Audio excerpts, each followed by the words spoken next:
Good day everyone, I am Rachel and welcome to Career Service Professional Examination, a quick review and preparation guide.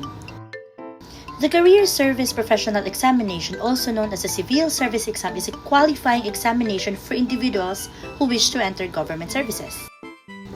Did you know that passing this exam is important because it ensures that public servants possess the essential skills needed to perform their duties effectively and responsibly?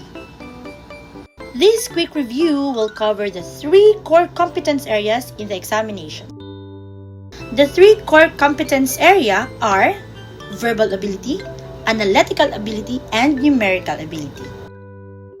Through explanations and sample questions, this guide aims to help future examinees to prepare with confidence.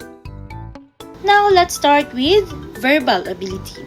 Verbal ability measures how well a person understands and uses the English language.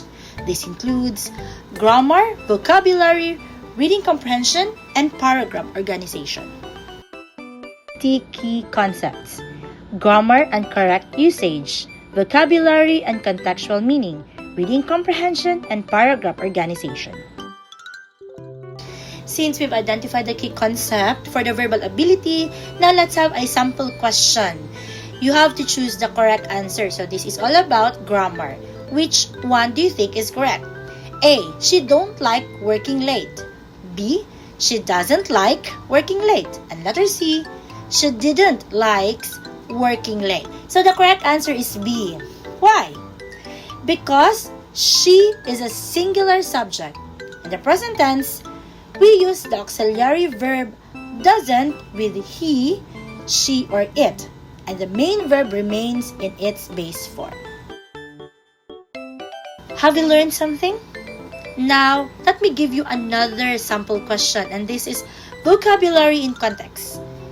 So, the word resilient most nearly means A.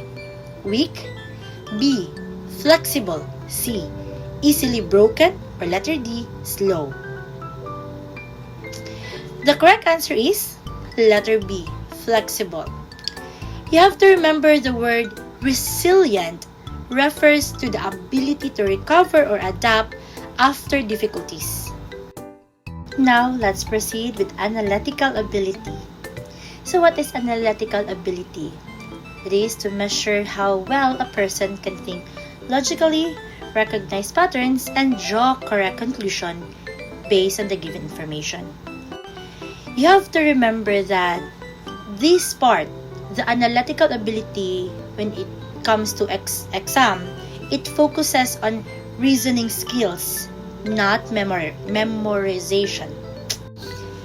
The key areas of analytical ability are pattern recognition, logical organization, and syllogism. So to understand more about analytical ability, let's do some sample question. And this time, let's do the pattern recognition. In pattern recognition, you just have to recognize what comes next in the pattern, right? So, for this question number 1, what comes next in the series of 2, 4, 8, and 16? What could be the answer? The answer is, yes, 32. So, why 32? Remember, each number in the series is multiplied by 2. Since 16 times 2 is equal to 32. So, let's break it down first. So, 2 times 2 is 4. 4 times 2 is 8. 8 times 2 is 16. So, 16 times 2 is 32. So, the next number in the pattern is 32. This is just a quick tip. In pattern recognition, always check for simple operation like addition, subtraction, or multiplication. So let's do another sample question under analytical ability, and this is syllogism. So the question is, all public servants are accountable. Maria is a public servant. Therefore, Maria is blank. So what could be the possible answer? Yes, correct. Maria is accountable. Why accountable is answered? You know, this conclusion logically follows the given statement. Since all public servants are accountable and Maria is a public servant, it directly follows that Maria is also accountable. Now, I have a tip for you, and you have to remember that in syllogism questions, if the conclusion is already true based on the statement, then it is the correct answer. The third core competence of this quick review is the numerical ability. Numerical ability measures a person's ability to solve basic mathematical problems, commonly used in everyday life and workplace situations. This section tests accuracy, speed, and understanding of numbers. Common topics for numerical ability include basic operations, percentage, ratio and proportion, word problems, and number series or data interpretation. Since I've mentioned percentage, let's do that as our first sample question. So, my first question is, what is 20% of 150? Need to convert 20% to decimal form. How it is done? So, we just need to move 2 decimal point to the left. Then multiply 0.20 by 150, which is equal to 30. Is it easy? So let's do another sample question. So this one is a word problem. They say word problem is difficult, but honestly, you just need to analyze the question for you to get the right answer. So let's do this one. If one pen costs 15 pesos, how much will 4 pen cost? So by simply multiplying one cost of pen by 4, then 15 times 4 is equal to 60. Simple, right? Another quick tip for you that in numerical ability, always read the question carefully and solve step by step to avoid simple mistakes. So are you ready for our mini mock test segment? But remember, you have to pause the video after reading each question for you to try before giving the right answer or before finding out what is the right answer. Now let's try a short 3-item quiz only. Again, please pause the video and try to answer before I reveal the solution. So question number 1, let's do the verbal ability. So you just have to choose the correct word. She is known for her blank leadership.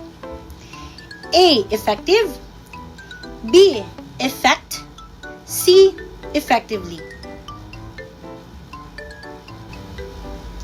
The correct answer is A, effective. She is known for her effective leadership. Question number 2. Let's do analytical ability. So, which does not belong? Circle, triangle, square, apple. The correct answer is apple, because circle, triangle, and square are all shapes, and apple is a fruit. Now for the last one. Let's do numerical ability. What is 10% of 500? The correct answer is 50. So to summarize the 3 competencies that we use in this quick review, verbal ability helps us understand and communicate ideas clearly. Analytical ability strengthens our logical thinking and decision-making skills, and numerical ability allow us to solve everyday and workplace problems accurately. So mastering these 3 areas is essential not only for passing the civil service examination, but also for becoming an effective and responsible public servant.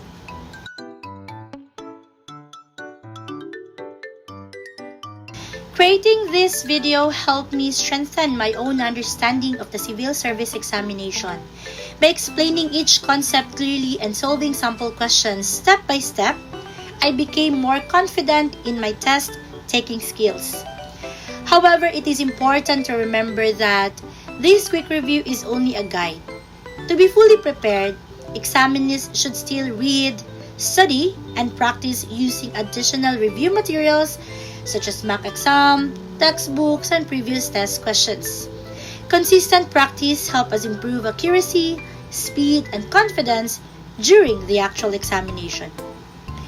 More importantly, these competencies, verbal, analytical, and numerical, are essential in public service.